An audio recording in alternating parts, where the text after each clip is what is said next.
Jnanakosha, Puranas.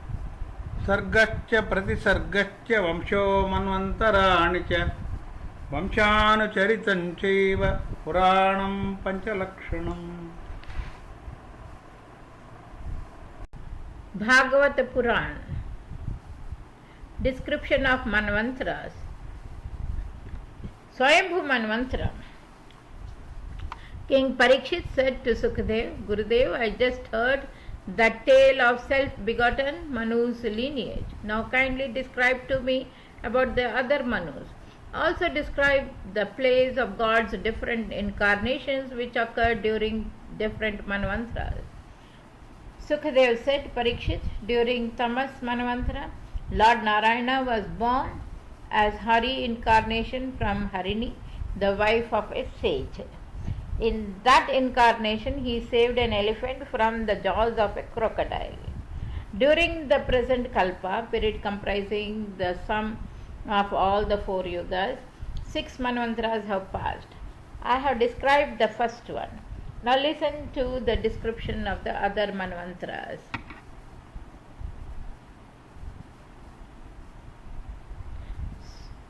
Swarochish Manvantara. Swarochish Manu was the son of Agni. He had sons named Jumna, Susheshna and Rochishmana. During that Manvantara, Indra's post was occupied by Rochan. Soldiers and scholars of Vedas like Prajastham were among the Saptarishi, 7 great sages. Lord had taken incarnation as Vibhu, the son of sage Vedashra and his wife Tushtita. Vibhu remained a loyal celibate lifelong. Following his conduct, 88,000 more sages observed the celibacy lifelong. Uttama Manvantara, third Manu, Uttam was the son of the king Priyavrata. He had sons named Pavan, Sanjay, Yaggohotra. In that Manvantara, 7 sons of the sage Vasisht were Saptarishis.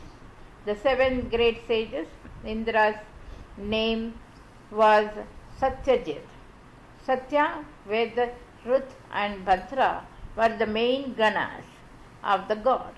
God had appeared in the incarnation of Satyasen, the son of Dharma and Sunita. He was accompanied by Devaganas named Satyavrata. Lord had destroyed during that period the evil Yakshas, Demon and Polystagustes. Tamas Manvantara. Tamas, the 4th Manu, was the real brother of Uttam, the 3rd Manu. He had 10 sons. Trishik was Indra then, with Satyak, Hari, Veer as his main courtiers. Sage like Jyotirtham were the Saptarishi. During that Manvantara, Lord had saved Gajendra from the jaws of the crocodile. Raivat Manvantara, Raivas was the 5th Manu. He was also the real brother of Tamas, the 3rd Manu. He had many sons. Vibhu was the name of Indra. Sages like Hiranyaroma, Vedashri, Urdhabhaham were among Saptarishis. God had appeared in the incarnation of Vaikunt, the son of sage Shubh, and his wife Vikunta.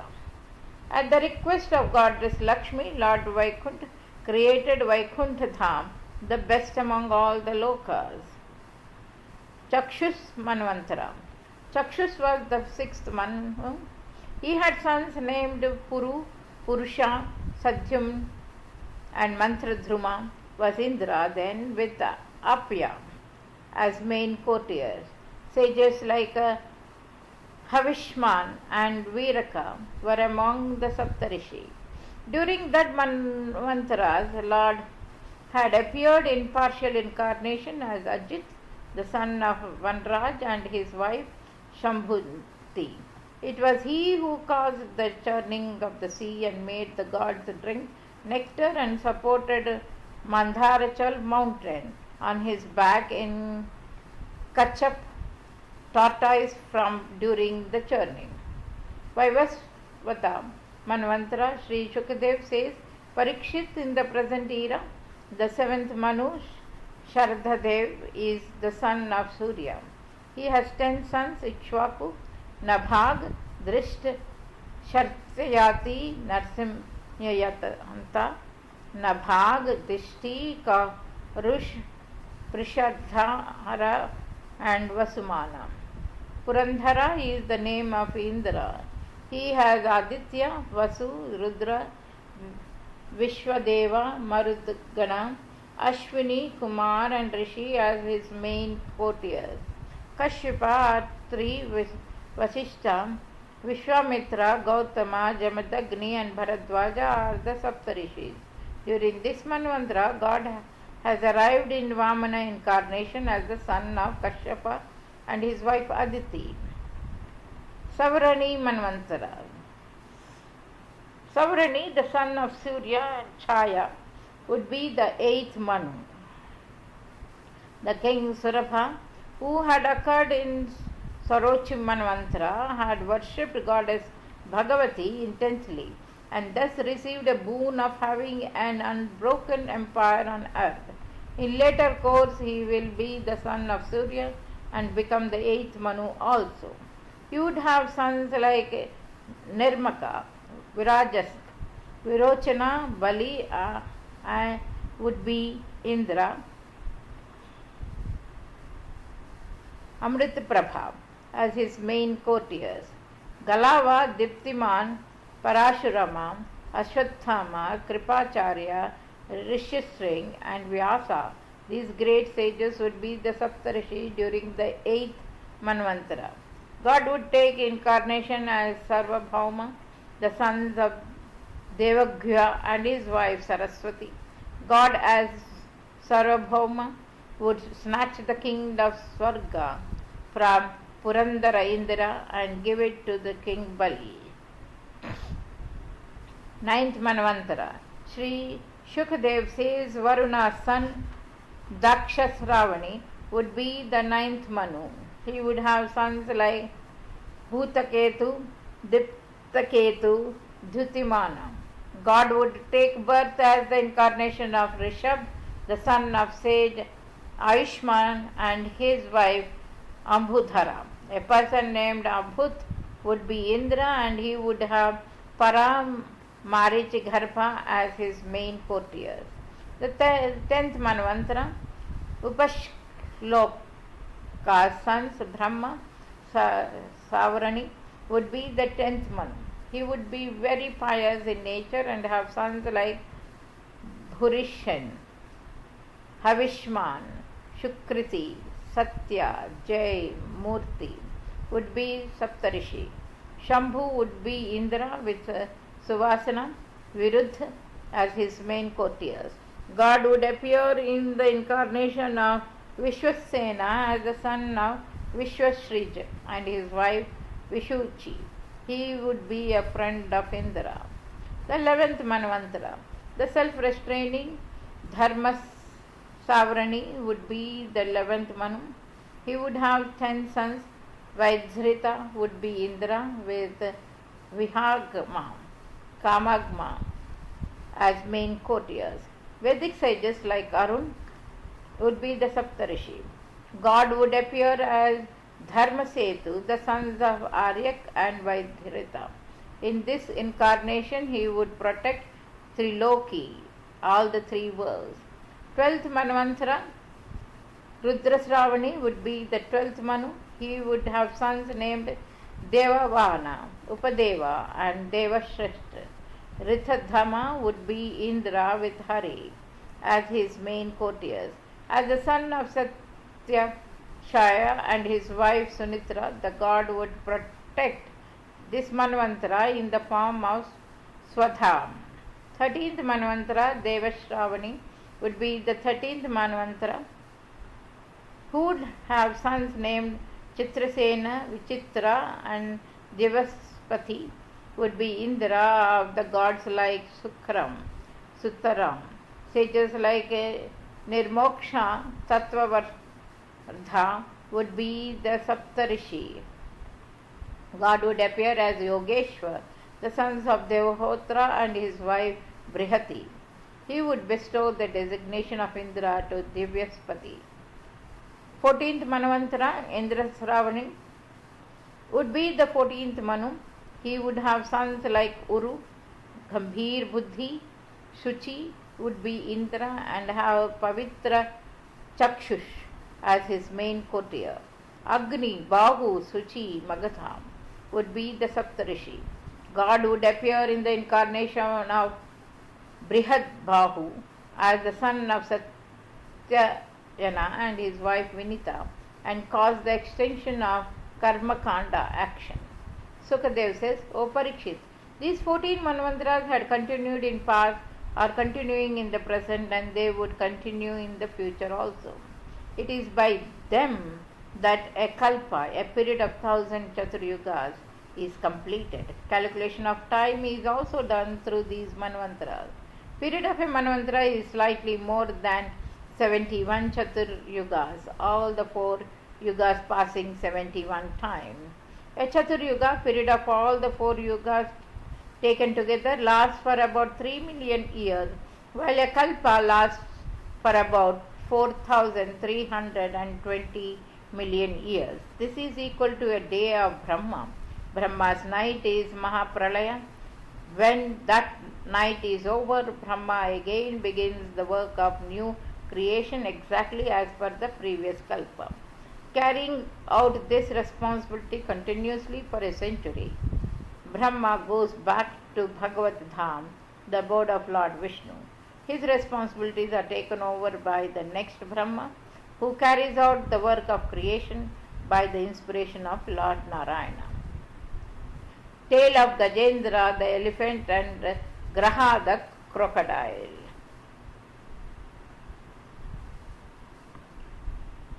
Tale of Gajendra the elephant and Graha the crocodile. King Parikshit asked Munivar, God had saved Gajendra in his Hari incarnation. I wish to hear this tale. Sukadev said, O king, in Tamas Manvantara, God had appeared as Hari and saved Gajendra from the jaws of Graha the crocodile. I am narrating the tale to you. Listen to it carefully. Surrounded by Kshirosagra, there was a high mountain named Trikuta. In the dense forest on the mountain, there lived Gajendra along with his harem of many cows. Gajendra was the king of many big and strong elephants. One day Gajendra was passing his time playfully with his family in the forest. It was very hot that day, so perplexed by the sun, Gajendra descended down the mountain with his family. At the foothills there was a big lake with deep cold water and many lotuses blooming in it. Gajendra entered the lake and drank water to his fill. Then he took bath and started to play in the water. His activities in the water disturbed the crocodile who lived there. With anger, the crocodile caught hold of Gajendra's leg. Startling by the sudden attack, Gajendra put all his might to get free, but in vain. They only jolted against each other for long. Every moment crocodile's strength seemed to be gaining. At last, because of constant pulling into water, Gajendra's strength gave way. Now he was very desperate and thought that God had sent the crocodile as a news of Yama for him. This thought horrified the elephant, so he decided to take refuge at Srihari. Gajendra had the memory of his previous birth fresh, so concentrating his mind in the beautiful appearance of God, he began to pray. I take refuge at God, who is the base of the entire world, who is ultimate refuge for everyone. It is difficult to unfold the mysteries of his place. He takes many guises. Not even the sages and the gods know his appearance and glory. May such a Lord protect me. O Lord, your powers are unending. You are gracious to those who take refuge in you. Illusioned by You, this humble creature, does not recognize you.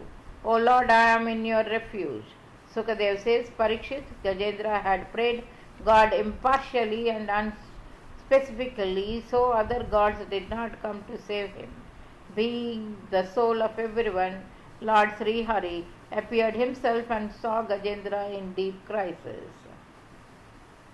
When Gajendra saw that Lord Sri Hari had arrived on his vehicle Garuda from the sky, he picked a lotus from the lake and raised it in his trunk and said, O Jagadishwar, God of all the world, Narayana, here is a salutation for you. By then Lord jumped down from the Garuda and dragged both of them out of water. Then he tore the jaws of the crocodile by his wheel and saved Gajendra. All the gods, Brahma and Lord Shiva, worshipped God and showered flowers on him. Previous births of Gaja and Graha. Killed by the god, the crocodile at once acquired a divine appearance. He was a good-natured Gandharva, demigod named Huhu in his previous birth. By the curse of Mahatma Deva, he had to take birth in crocodile form. But now, by the grace of God, he was saved and went to his heavenly abode. Gajendra too received a salvation by mere touch of God. He too went to the heavenly abode of God. In his previous birth, Gajendra was a king of Pandya dynasty. His name was Indradyumna. He was a fervent devotee of God. So he had abandoned his kingdom and taken to penance on Malaya mountain. One day he was engrossed in his worship when sage Agastya arrived there with his disciples. For not getting due welcome from the king, Agastya cursed him. You with a dull mind who neglect his guests will be born as an elephant. But even in elephant incarnation and by the virtues of his devotion, Gajendra retained the memory of his previous birth. God appointed him as his courtier and departed to his divine abode riding Garuda. Churning of the sea.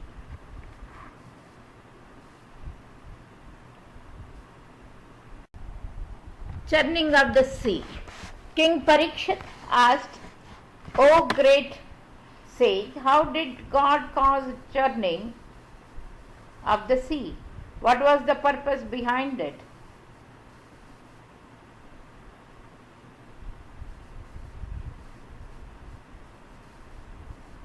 Kindly tell me, Sukadev said. Parikshit, in the 6th Chakshua Manvantara, the demon king Bali had defeated the gods. Indra had also lost his glory by insulting the garland which sage Durvasa had presented to him as a god's gift. Indra had put the garland in elephant's neck and then got it crushed under its feet. But now, having lost his kingdom and struck by misfortune, Indra and other gods with Brahma prayed to the Lord. Melted by their prayers, God appeared before them. All the gods laid before him and worshipped. The omnipotent God inspired the gods to churn the sea. Lord asked the gods to churn the sea and produce nectar. He also advised them to take the help of demons in that great task. Drinking the nectar, one becomes immortal. God asked the gods to put various medicinal plants and vegetations in Kshirosagra, sea of milk, and churn it by Mandharachal mountain, moving it with the help of Vasuki the Naga. God promised them all help from his part.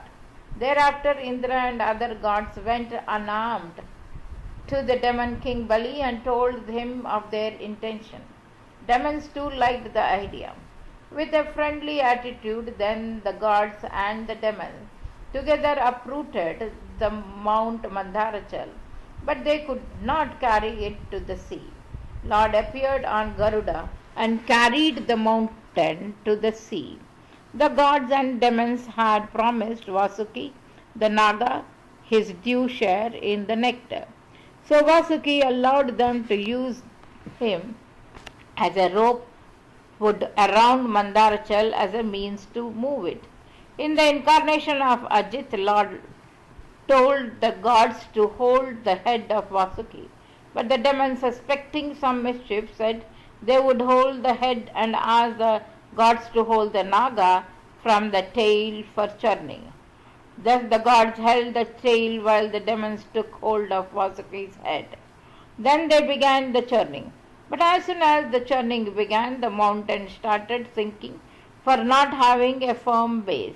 Lord then took Kachap, tortoise incarnation, and supported Mandharachal on his back. On the mountain also Lord appeared in Sahasrabahu form and held it. The gods and the demons churned the sea for long, but nothing emerged. So Lord Ajit himself began to churn the sea. First of all, it was halahal, the deadly poison, to emerge. The intensity of the poison became so torment every being. To save their subjects from it, Prajapatis prayed Lord Shiva. The life-giver Lord Bholenath drank all the poison. By the impact of the poison, Lord Shiva's throat turned blue in color. Hence Lord Shiva got the name Neelakantha, emergence of gems and nectar. After Lord Shiva drank the poison, the gods and the demons began to churn the sea again with greater enthusiasm. Now Kamadhenu, the divine cow, emerged. She was useful for yajna. So the sages received it. Then a horse named Uchashvarva emerged and taken up by Bali, the king of demons. The horse was followed by Airavat, the elephant. Indra took it. The divine gem, Kaustubhamani, emerged it. Then Lord Ajit took it on his chest. Then emerged the Kalpavriksha, the divine tree that reached the heavens. Then the Apsaras emerged. They all accepted to serve Indra in heaven. Goddess Lakshmi emerged after the Apsaras. All the achimuts were lighted because of her brilliance. Everyone was attracted towards her beauty, generosity, youthfulness, appearance and glory. Devrajendra presented a thaw for her to sit. Rivers brought water for her ceremonial bath. The earth presented medicinal bath. Cows gave panchagnyas, and Vasant, spring, presented many kinds of fruits and flowers. The sages welcomed Lakshmi with Rijushukta, hymn of Rigveda. Gandharva sang in her praise. Then taking the lotus in her hand, Lakshmi took a seat on the throne. She adorned her with a beautiful silk sari. Varuna presented a garland. Saraswati gifted her with a necklace of pearls. Brahma presented lotus, while Nagas presented 2 earrings. After the singing by Brahmins in her praise, Lakshmi took lotus garland in her hand and put it around Lord Vishnu's neck in a gesture of accepting him as her husband. Jagatpita, Lord Vishnu too, gave Lakshmi a supreme position in his heart. Lakshmi was followed by Varunai, who was taken up by the demons. The gods and the demons began to churn the sea again. At last Lord Dhanvantari emerged with an urn of nectar. It was Dhanvantari who developed Ayurveda, the ancient Indian system of medicine. As soon as the demons saw the urn, they snatched it and ran away. A row then began among the demons over the drinking of nectar. Consoling the gods, Lord appeared among the demons in the guise of an extremely pretty woman, Mohini.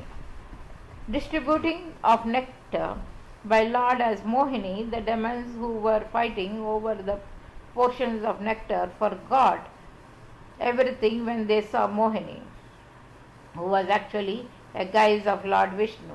Lured by her prettiness, the demons came to Mohini and requested her to solve the dispute for them. Illusioned by God, the demons even gave the nectar to Mohini and sat peacefully, showing their confidence in her. In Mohini's guise, Lord thought that the demons were congenially cruel, and giving nectar to them would be akin to feeding snakes with milk. Their evils would increase. So Mohini offered the nectar to the gods only, while offered wine to the demons. When the nectar was being distributed, a demon named Rahu took the guise of a god and, sitting among them, drank the nectar. Saurya and Chandra spotted him and revealed his identity to God, who at once beheaded him. But by then Rahu had drunk enough nectar.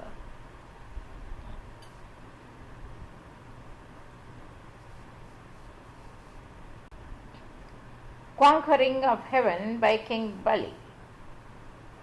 Sukadeva says, Parikshit, by the virtues of Ambarisha, the gods had become invincible. They began to take revenge, and the demon King Bali met his death in the battle. When Brahma saw the imminent extermination of the demons, he sent Devarishi Narada in the battlefield to make the gods abstain from the war.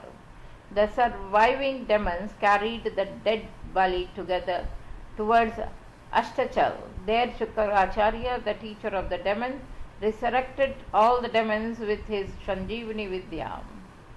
Though obligated, the demon king Bali dedicated all his wealth to Shukracharya and began to serve him and other Brahmins of Bhrigu clan.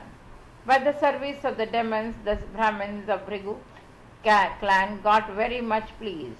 King Bali had a long cherished desire of conquering the heaven. So the Brahmins organized a Vishwavijit Yajna for Bali. At the completion of the Yajna, first emerged a beautiful chariot, all covered with gold, then green-colored horses, inexhaustible quaker and a divine shield emerged in sequence from the altar. Bali's grandfather, Prahalada, presented him a garland while Shukracharya gave a conch. Thus, receiving all the weaponries, King Bali took oath and circumambulated Brahmins. Thereafter, greeting them, he boarded the chariot followed by powerful demons and their huge armies. Thus fully prepared, Bali launched a massive attack on the heaven. When Indra saw that Bali had come with full preparation and that his armies had surrounded Amravati, he went to his teacher Brihaspati and asked about the reason for the demon's sudden uprising. Devaguru said, Indra, blessing of Bhrigu Brahmins, is the main reason of the demon's uprising. You can't face the demon armies yet because Kal himself is in their favor. So you all abandon the heaven and hide somewhere. After the abdication of the heaven by the gods, Bali captured it. Then he conquered all the three worlds. With advice of his priest, Bali organized 100 Ashwamedha Yajnas. Thus, by the grace of Shukracharya and other Brahmins of Bhrigu clan, King Bali got the domain of the heaven and began to rule it generously. Preaching of Payovrat to Aditi by Kashyap, Shri Shukadev says, O Parikshit, Aditi, the mother of gods, felt very sorry for the god and capture of the heaven by the demons. When sage Kashyapa visited Aditi's hermitage, he saw his wife in desperate mood. On inquiring about the reason, Aditi said, Lord, by your grace, my married life is running well, but I am sorry for the pitiable condition of my sons, the gods. Strong demons have snatched their abode. So kindly tell me the remedy. At her request, Kashyapa preached Aditi about a worship named Payovrat to seek the blessing of God. This worship, Payovrat, is carried out during the waxing phase of the month Phalgun that correspond to February-March months in Georgian calendar for 12 days continuously. One must drink milk only during the worship. One day before starting the vrat, that is on the day of Amavasya, one must smear his body with the earth dug out by the bores and take bath in the river. Then one must worship God with Shodopachara, 16 treatments, while following the rules prescribed for daily routine. He must recite Dwadakshari mantra, 12 letters, performing havan with kheer, and distribute naivedya among the devotees. Reciting the 12-lettered hymn, one must tell the rosary string at least once about the wish. Thus, the same worship must be performed for 12 days continuously. If one feeds a Brahmin daily during the Vrat, he can be sure of God's grace. Mother of the gods Aditi performed Payovrat as per the advice of her husband Kashyap. Pleased by her Vrat, the Lord appeared before her in Chaturbhuj form. Mother Aditi laid flat on the ground to greet the god. She prayed, O Lord, you are the God of Yajna and Yajna yourself. Those who take refuge at your feet are saved when you are pleased.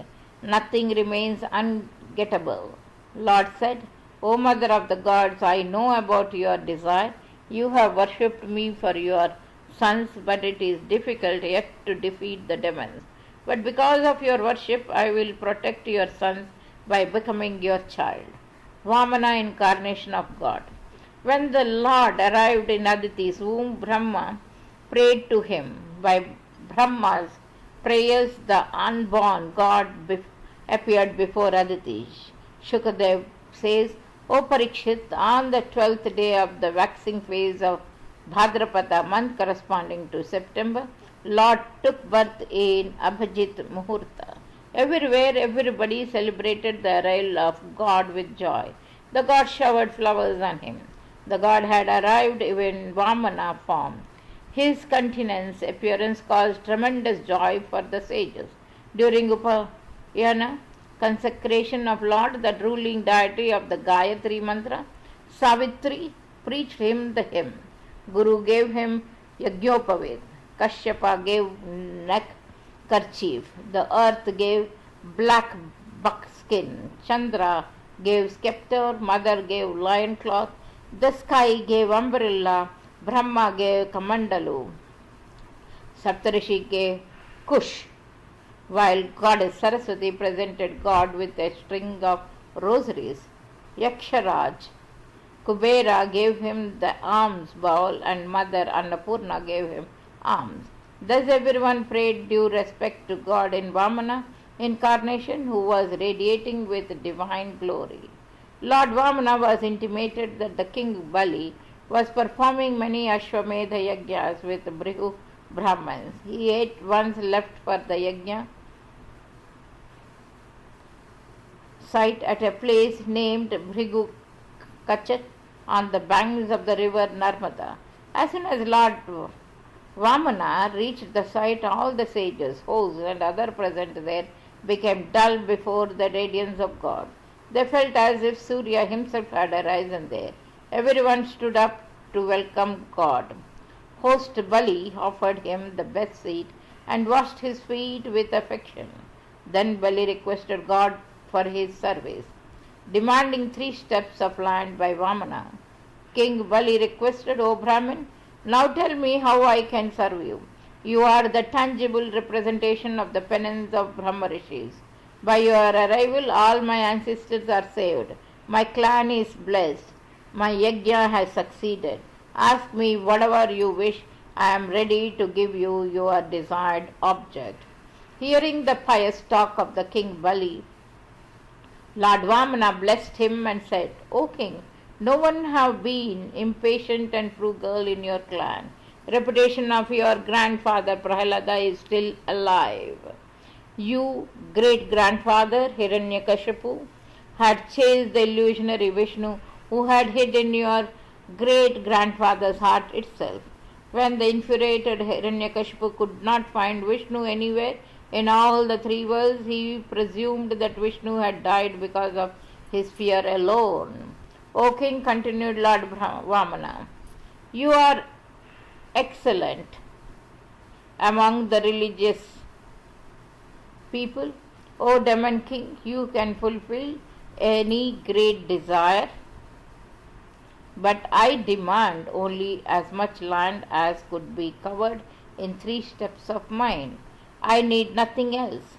King Bali said, O Batu, you talk like an aged person, but your mind is childish. I am the ruler of all the 3 worlds, and you are asking for 3 steps of land only. You can still ask for anything else. Lord Vamana replied, O king, greedy ones are not sated even if they get hold of the earth, but I don't want more than my requirement. King Bali agreed to donate Vamana the land as per his demands and picked up the water pot to make resolution. When Guru Shakracharya saw that Bali had agreed to donate land, he tried to persuade him. O Bali, this Vamana is none other than indestructible Lord Vishnu. He has taken incarnation of Vamana as the son of Aditi Kashyapa's wife in the interest of the gods. Unknowingly you have made a promise to fulfill his desire, but he will snatch everything from you and hand it over to Indra. This illusionary Batu will measure whole of your empire in all the three worlds with his 2 steps, so you will not be able to keep your promise also, and show your inability to make donation as per his demand. Send him back. Measuring of earth's heaven by Vamana, Shukadev says, Parikshit, with politeness, King Bali asserted to his teacher, Gurudev, your words are true, but I am the grandson of great Prahalada. Now I cannot reverse my promise. No religion is greater than truth. I am not afraid of any calamity except of deceiving a Brahman. When Shukracharya saw that his disciple Vali was determined to violate his dictate, he cursed, O king, soon you will be devoid of the wealth you have been enjoying. But despite having been cursed by his teacher, Bali stayed firm to his promise. Worshipping Vamana firmly, he took some water on his palm and made the promise to donate land. As soon as Bali made the promise, Lord Vamana assumed a gigantic appearance and measured Bali's entire empire in his steps. In first he measured the whole of the earth, in the next he measured the heaven. The second step itself reached Satyaloka, where Brahma had once washed Lord's feet and kept the water. In a Kamandalu that came on earth later as the river Ganges. Now there was no room for God to put his third step. Lord ridiculed Bali for not keeping his promise fully. Everything is mine now, but your promise is still incomplete. Sukadeva says, Lord ridiculed Bali, but he remained unmoved with patience. He said, O Lord, I keep my promise fully. You put your third step on my head. I don't want a blemish on my reputation. Lord said, I snatch all the wealth from people who are bestowed with my grace. They then become an inseparable devotee of me, free from every blemish. Thus Lord Vishnu gave Bali the empire of Sutaloka that was even richer than the heaven, and said, I will protect you there from all the obstacles. Your 100th Ashwamedha Yajna shall be completed. In due course of the time you shall be the king of the heaven. This way, without fighting a battle, Lord took the empire of heaven from the demons and gave it to his brother Indra. Tale of the Matsyavatara. King Parikshit asked, O Gurudev, Lord is omnipotent. Why did he then take a Matsyavatara like an ordinary being bound by karma? I want to hear the tale of God's Matsyavatara.